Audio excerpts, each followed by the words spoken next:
Saya meneruskan cerita ilmu usul fikih yang diceritakan Gus Yahya, juga tadi diperjelas oleh Kiai Haji Syukron Makmum.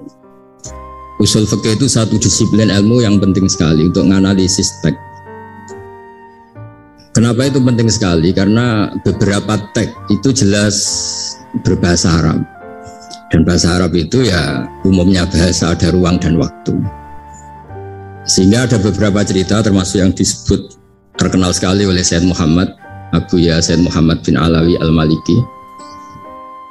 Jika semua bid'ah itu jelek hanya karena Rasulullah tidak mengajarkan atau belum mengajarkan, maka cerita seperti ini nggak terjadi. Suatu saat itu ada sahabat, entah saking kangennya Allah entah gimana, ketika iktidal itu baca Rabbana lakal hamdu hamdan katsiran thayyiban mubarakan fi. Itu tidak lazim karena selama ini Nabi mengajarkan Rabbana lakal hamdu mil as-samawati wa mil al-ardi wa mil ma syi'ta min syai'in ba'du, atau yang terkenal dibaca Rafa Rabbana lakal hamdu mil as-samawati wa mil al-ardi.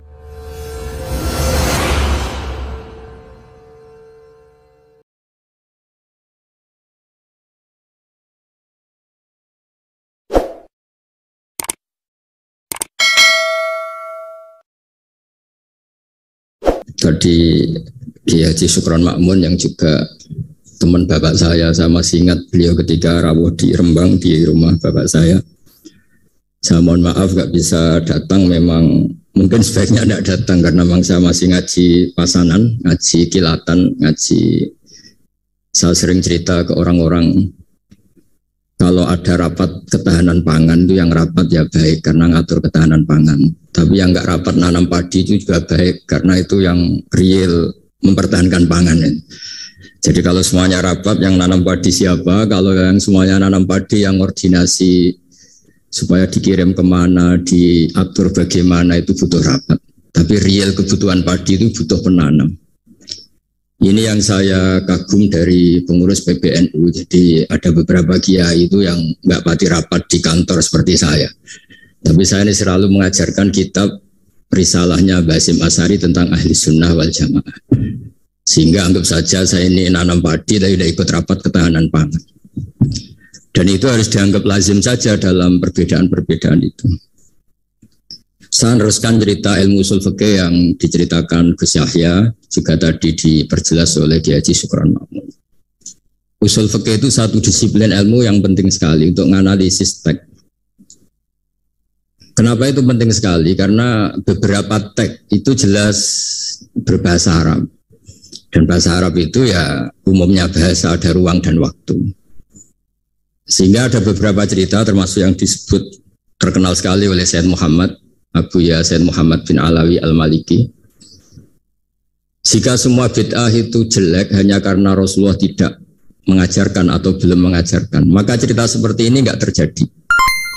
Suatu saat itu ada sahabat, entah saking kangennya Allah entah gimana, ketika iktidal itu baca Rabbana lakal hamdu hamdan katsiran thayyiban mubarakan fi. Itu tidak lazim karena selama ini Nabi mengajarkan Rabbana lakal hamdu mil as-samawati wa mil al-ardi wa mil ma syi'ta min syai'in ba'du, atau yang terkenal dibaca Rafa Rabbana lakal hamdu mil as-samawati wa mil al-ardi wa mil ma syi'ta min syai'in ba'du.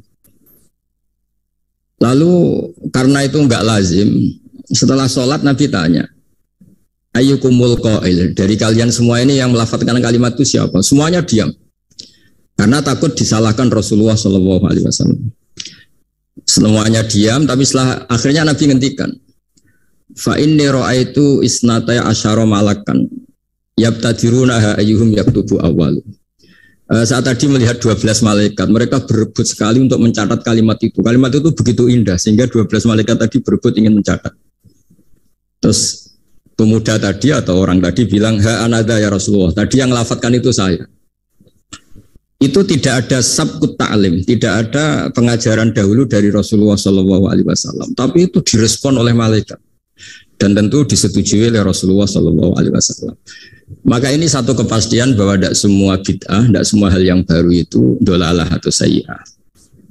Begitu juga ada sahabat, dan ini yang ditiru NU seluruh Indonesia.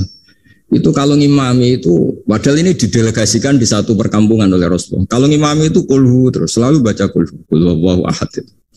Akhirnya dikomplain sama makmumnya karena ya kok kulhu terus gitu kan tidak keren, apalagi trennya sekarang nyari imam itu kan hafid. Ketika dilaporkan Rasulullah bahwa yang kau tugaskan ini ya Rasulullah selalu baca kulhu. Tapi Rasulullah itu karena orang bijak mengkonfirmasi dulu, kenapa Anda baca kulhu terus? Kata orang tadi, li'annaha sifatur rahman. Artinya ayat-ayat dalam kulhu itu sifat Allah, maka saya suka. Di situ tidak ada hadun nafsi, tidak ada ayat yang menguntungkan kita, semuanya tentang Allah. Biasanya kita sebagai muslim kebanyakan kan selalu memanfaatkan sifat Allah.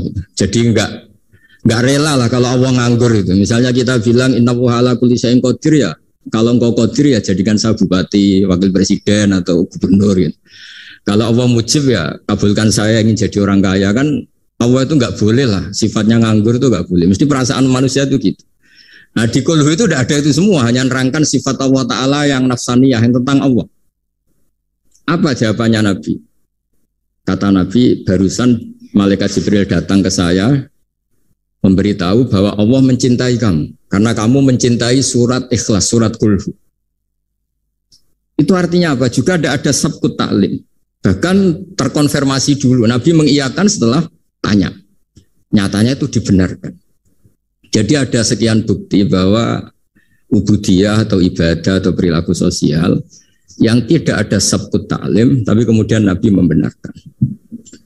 Cerita ketiga, saya ini keluar dari yang saya bayangkan itu kan ya cerita-cerita nuzulul Quran, tapi sebagai adaban sama Kiai Haji Syukron Makmun yang cerita usul fikih saya teruskan. Memang tadi saya juga cerita sanad. Saya ngaji di Kiai Haji Maimun Zubair dan bapak saya seorang hafid juga ajar. Kiai Maimun itu putra Mbah Zubair. Mbah Zubair itu dulu pakar usul fikih. Beliau dulu ngaji sama Mbah Fakih Mas Kumambang, dulu wakil Rais Akbar. Kiai Fakih Mas Kumambang ini angkatannya Mbah Hashim ketika ngaji di Said Abi Bakar Sato. Ngaji Syekh Mahfud dulu, Syekh Mahfud Termas. Syekh Mahfud Termas ini ngaji sama Said Abi Bakar Sato. Said Abi Bakar Sato ngaji sama Said Zaini Tahlan sampai Syekh Utsman Ad-Dimyati sampai musalsal ila Rasulillah sallallahu alaihi wasallam. Sehingga ketika Pak Syukron Makmun cerita usul fikih, saya terus menjadi ingat ketika ngaji Jamul Jawame, ngaji Lubul Usul, beberapa kitab yang menjadi keharusan untuk meneliti teks-teks Quran hadis. Cerita ketiga, dan ini terakhir karena apa ya, selain materi saya juga nggak yang saya bayangkan ya, memang saya tidak bisa datang ke sana. Ketika Rasulullah SAW cerita, saya melihat surga, kemudian dengar derap sandal itu, sandal kelompen itu. Terus Nabi tanya, ini sandal siapa kok sudah di surga, suara siapa? Dijawab itu suara Bilal. Walhasil terus Bilal ditanya, kenapa engkau begitu cepat masuk surga? Apa resep kamu? Saya tidak pernah wudhu kecuali setelah itu saya sholat. Akhirnya jadilah syariat sunat rokatail wudhu. Ada sholat sunat disebut sunat rokatail wudhu. Dan lagi-lagi dibenarkan oleh Rasulullah SAW. Sehingga cerita-cerita seperti ini mengilhami semua kreasi-kreasi ibadah yang tidak mahdhah dan tidak merubah pakem dari kaidah yang disebut Rasulullah SAW. Maka itu disebut bid'ah hasanah. Dari segi baru bisa disebut baru, tapi dari segi sesuai al-qawaid al-muqarrarah tetap disebut itu hasanah. Sehingga Islam ini ittasa'afaku, Islam ini cakrawalanya luas sekali. Sebab itu ketika Rasulullah SAW intaqala ila rafiqil a'la, ya, bahasa halusnya wafat itu intaqala ila rafiqil a'la. Ada khilafah yang dipilih konsensus, yaitu Abu Bakar As-Siddiq. Ada khilafah yang ditunjuk, yaitu Umar bin Khattab. Ada khilafah yang ditentukan ahli syura, yaitu Utsman bin Affan. Ada khilafah yang dipilih lagi oleh syura, yaitu Sayyidina Ali karramallahu wajhah. Dan semuanya itu juga akhirnya ijtihad. Dan ijtihad itu sangat luas di ranah usul fikih. Saya beri contoh misalnya dulu sahabat begitu mencintai Madinah, karena itu Madinah itu Rasulullah SAW. Muhajiru Rasulullah, tempat hijrahnya Rasulullah. Tapi Sayyidina Ali itu akhirnya pindah di Irak, di Kufah. Karena beliau ingin nasrul ilm. Jadilah Kufah melahirkan Baghdad yang menjadi Qubbatul Islam. Di situ lahir ulama-ulama top, termasuk Sultanul Ulama Syekh Abdul Qadir Jilani. Imam Syafi'i pernah hidup di Baghdad. Semua ulama besar pernah hidup di Kufah, di Basra, di Baghdad. Sehingga di Kufah zaman itu jadi markazul ilm. Di Basrah juga sama jadi markazul ilm. Lahirlah Hasan Basri, lahirlah ulama-ulama. Karena barokahnya nasrul ilmi yang digerakkan Sayyidina Ali karramallahu wajhah. Tapi banyak juga orang yang nggak ingin Madinah itu kosong. Lahirlah Imam Malik yang nggak pernah meninggalkan Madinah. Nah, sisi pandang yang berbeda ini ya karena barokahnya usul fikih, ada illatul hukmi, ada alasan kenapa hukum ini terbentuk. Sehingga barokahnya pemikiran-pemikiran itu kita tidak pernah kering, nggak punya pakar-pakar usul fikih yang saya tahu, misalnya Mbak Zubair punya murid Kiai Haji Sal Mahfud yang ngarang kitab Thariqatul Fusul, itu juga berkat beliau ngaji sama Mbak Zubair, zaman itu ngaji Jambul Jame, ngaji Lubul Usul. Akhirnya setelah Mbak Zubair mewakili Mbak Fakih Mas Kumambang, mewakili Mbak Mahfud Termas, kemudian mewakili Sayyid Abi Bakar Sato, juga mewakili dari abahnya namanya Mahfud bin Abdullah bin Abdul Manan. Ki Abdul Manan ini yang orang pertama Indonesia yang di Al-Azhar di Mesir, sehingga di kedutaan Mesir, orang Jawa pertama alim alama yang di sana namanya Syekh Abdul Manan. Itu ngaji sama Sohibul Ithaf yang punya Syarah Ihya, namanya Ithafus Sadatil Muttaqin, Ithafus Sadat Al-Muttaqin. Itu kitab yang luar biasa karena Ihya dikarang 600 tahun yang lalu itu tidak ada yang berani mensarai. Dikarang oleh Hujjatul Islam, kitab legenda. Itu yang menyarai pertama adalah Said Murtado Az-Zabidi, gurunya Kiai Abdul Manan. Kiai Abdul Manan itu mbahnya Syekh Mahfud. Jadi Kiai Abdul Manan punya putra Kiai Abdullah, punya putra Kiai Mahfud. Kiai Mahfud ini punya putra namanya Muhammad. Nah, Gus Muhammad ini yang mulai hidup lagi di Indonesia, di Betengan Demak. Lalu Syekh Ithaf ini, Sayyid Zabidi ini nganalisis ilmu itu luar biasa. Ini yang al-ilmu bidiroyah. Di luar riwayat ada al-ilmu bidiroyah. Kita tahu tadi dawuh Pak Sukron, kita madaih, kita maulid. Dan maulid itu luar biasa. Di situ ada sejarah Rasulullah, ada sholawatan, ada semuanya. Dan ketika kita pakai ilmu diroyah, kualitas sholawat ini luar biasa. Bukan sekedar biasa, luar biasa. Hadhihi kalimatul mahabbah, ini kalimat mahabbah yang menjadikan kita tidak akan kecelakaan kayak yang dialami umat Isa alaihissalam. Yaitu Rasulullah SAW ini jadi nabi setelah Nabi Isa alaihissalam. Di mana orang yang senang sekali sampai memposisikan di atas kapasitas sebenarnya. Sampai menuhankan. Yang benci juga benci sekali sampai menuduh yang macam-macam. Akhirnya apa? Umatnya Nabi ini dikelola oleh kalimat sholawat. Yaitu umatnya Nabi itu begitu mencintai Nabinya, sangat-sangat mencintai, tapi tidak pernah sampai menuhankan. Nah, itu apa? Yaitu kalimat sholawat, kata Sayyid Zabidi. Allahumma sholli ala habibika abdika rasulika Muhammad. Kita minta Allah sebagai pemberi. Rasulullah apapun hebatnya, beliau adalah seorang hamba kekasihnya sebagai penerima. Maka kata Sayyid Zabidi, wa Muhammadun Rasulullah wa injalla qadru muhtajun ila rahmatihi subhanahu wa ta'ala. Apapun hebatnya Rasulullah SAW, beliau tetap seorang hamba yang butuh rahmatnya Allah Ta'ala. Sehingga hadil kalimah ini kalimah yang memantapkan umat Islam tetap memposisikan la ilaha illallah sebagai Tuhan, Muhammad Rasulullah sebagai yang paling dikasih Tuhan, yaitu dikasih Allah Subhanahu wa taala. Sehingga kalimat sholawat ini berkat analisis diroyahnya Sayyid Zabidi menjadi kalimat yang luar biasa.